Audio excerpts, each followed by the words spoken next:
Welcome to cricket Pagglait, जहां बात होती है सिर्फ क्रिकेट की।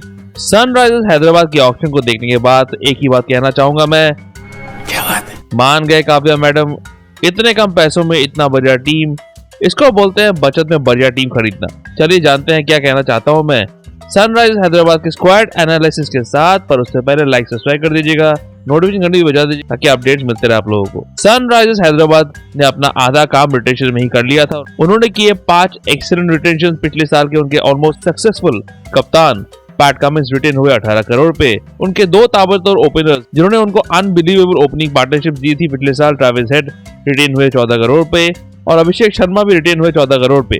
उनकी सबसे बड़ी साइनिंग थी T20 match winner Henry Klaasen, जिनको उन्होंने साइन किया 23 करोड़ में, जिस दाम को सुन के सारी दुनिया में आग लग गई थी। आग लगा दी। और फाइनली एक स्टील डील में इंडिया के next best allrounder Hardik Pandya के बाद, जो कि है हैदराबाद के ही प्लेयर नीतीश कुमार रेड्डी, को उन्होंने साइन किया सिर्फ 6 करोड़ पे। इस रिटेंशन से उनके पास 2 ओपनर्स, नंबर 4 और 5 के बैट्समैन, जिसमें से एक कीपिंग करता है, एक बॉलिंग करता है, एक बॉलर जिसमें उनको कप्तान मिल गया है, सब मिल गए। क्या बात है? इतनी भारी भरकम रिटेंशन के बाद हैदराबाद के पास सिर्फ 45 करोड़ का अमाउंट था। वैसा कुछ अमाउंट मुंबई और राजस्थान के पास भी था, पर उन पैसों के साथ जो हैदराबाद और काव्या मैडम ने ऑक्शन में किया, कमाल था।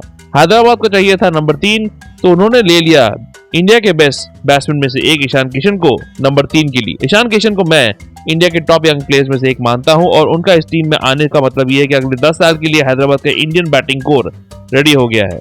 नीतीश कुमार रेड्डी, अभिषेक शर्मा और ईशान किशन के साथ उन्होंने फिर बॉलिंग ऑप्शन ढूंढने शुरू किए। भुवनेश्वर कुमार और हैदराबाद का इतने सालों का नाता इन 3 सालों के लिए हो गया खत्म, क्योंकि उन्होंने चुन लिया है पैट के साथ ओपनिंग बॉलिंग करने के लिए इंडिया के घातक फास्ट बॉलर मोहम्मद शामी को, जो देंगे इस बार संजय मांजरेकर को करारा जवाब। नटराजन, जो उनके गन बॉलर थे, वो काफी डिमांड में थे इस ऑक्शन में, तो उन्होंने चुपके से ले लिया पिछले साल के top wicket taker Harshal Patel को, जिनको हम प्यार से कहते हैं पर्पल पटेल, जो एक अच्छे डेथ बॉलिंग ऑप्शन है। फिर उन्होंने लिए कुछ बैकअप्स बॉलिंग ऑप्शन में, सिमरजीत सिंह, जो चेन्नई में काफी अच्छी बॉलिंग करते थे धोनी के अंडर, और पेस भी है उनके पास। फिर उन्होंने लिया old war horse Jaydev Unadkat को, जो पैट की कप्तानी में पिछले साल काफी अच्छा काम कर रहे थे।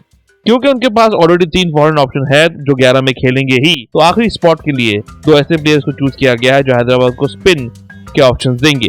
ऑस्ट्रेलिया के successful leg spinner Adam Zampa का इस्तेमाल कर सकते हैं वो, और श्रीलंका के कमिंदो मेंडिस, जिन्होंने टेस्ट क्रिकेट में काफी अच्छे रन बनाए हैं, उनको भी मौका मिल सकता है, एज वो दोनों हाथों से स्पिन कर सकते हैं, जिसे कहते हैं एम्बिडेक्स्टरस।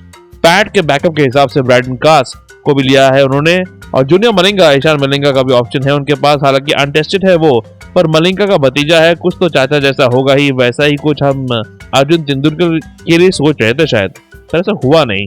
Not funny. हैदराबाद ने नीचे बैटिंग करने के लिए अभिनव मनोहर को चूज किया है, जिन्होंने रिसेंटली कर्नाटका प्रीमियर लीग में ताबड़तोड़ बल्लेबाजी की। खासकर स्पिनर्स के खिलाफ तो वो बड़े लंबे लंबे छक्के मारते हैं, पर देखना पड़ेगा कि ये दाव चलेगा कि नहीं उनका। और फाइनली एक अच्छा इंडियन स्पिन ऑप्शन है उनके पास राहुल चार के रूप में। यूपी के लेग स्पिनर जीशान अंसारी भी एक इंटरेस्टिंग चॉइस है उनके पास। तो हैदराबाद ने 45 करोड़ में इतने बढ़िया नाम ले लिए कि ऑलमोस्ट एक ड्रीम टीम बन गई है उनकी।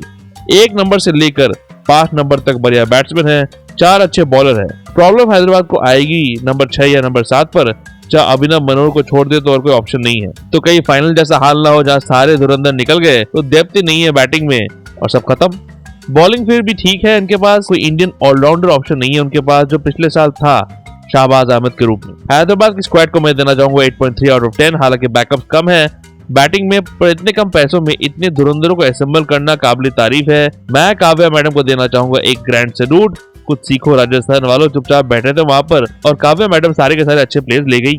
हैदराबाद की मेरी स्टार्टिंग 12 होगी। ओपनर्स ट्रेविस हेड और अभिषेक शर्मा, जिन्होंने पिछले साल आग लगा दी। नंबर 3 ईशान किशन, जो उसी स्पीड पर खेल सकते हैं जैसे दोनों ओपनर्स। नंबर 4 पर हेनरी क्लासन, 23 करोड़ की आसामी। नंबर 5 पर Nitish Reddy, super talented. Number 6 पर अभिनव मनोहर, अनटेस्टेड पर कर्नाटका प्रीमियर लीग में ताबड़तोड़ फॉर्म में है वो। नंबर 7 कमिंदो मेंडिस, बैटिंग ऑप्शन कुछ खास नहीं है उनके पास, तो उनको खिलाना ही पड़ेगा उनको। नंबर 8 पर पैट कमिंस, जो बैट से भी कंट्रीब्यूट कर सकते हैं। नंबर 9 पर राहुल चार, उनको पंजाब से बेटर करना पड़ेगा क्योंकि स्पिन की पूरी जिम्मेदारी उन्हीं पर है। नंबर 10 पर मोहम्मद शामी, इंजरी के बाद आग उगलेंगे। और नंबर 11 पर हर्षल पटेल, क्या पर्पल मिलेगा इस बार या नहीं। नंबर 12 जयदेव उनाडकट, इम्पैक्ट के रूप, या फिर सिमरजीत सिंह का एक्स्ट्रा पेस। हैदराबाद की ट्रेन चली तो हिला के रख देगी, नहीं चली तो फिर ज्यादा ऑप्शन नहीं है उनके पास। इसी टीम के साथ पूरे साल खेलना पड़ेगा उनको। मैं तो बहुत एक्साइटेड हूँ देखने के लिए क्या करेंगे ये धुरंधर एक टीम में। आपको क्या लगता है कि हैदराबाद की टीम अच्छा कर पाएगी या नहीं? चलिए करते हैं कमेंट सेक्शन में डिस्कस। अपनी 11 भी बताइएगा कमेंट्स में, लाइक सब्सक्राइब कर दीजिएगा, नोटिफिकेशन घंटी भी बजा दीजिएगा और ऐसे आईपीएल रिलेटेड वीडियोस के लिए देखते रहिए क्रिकेट पगलेट।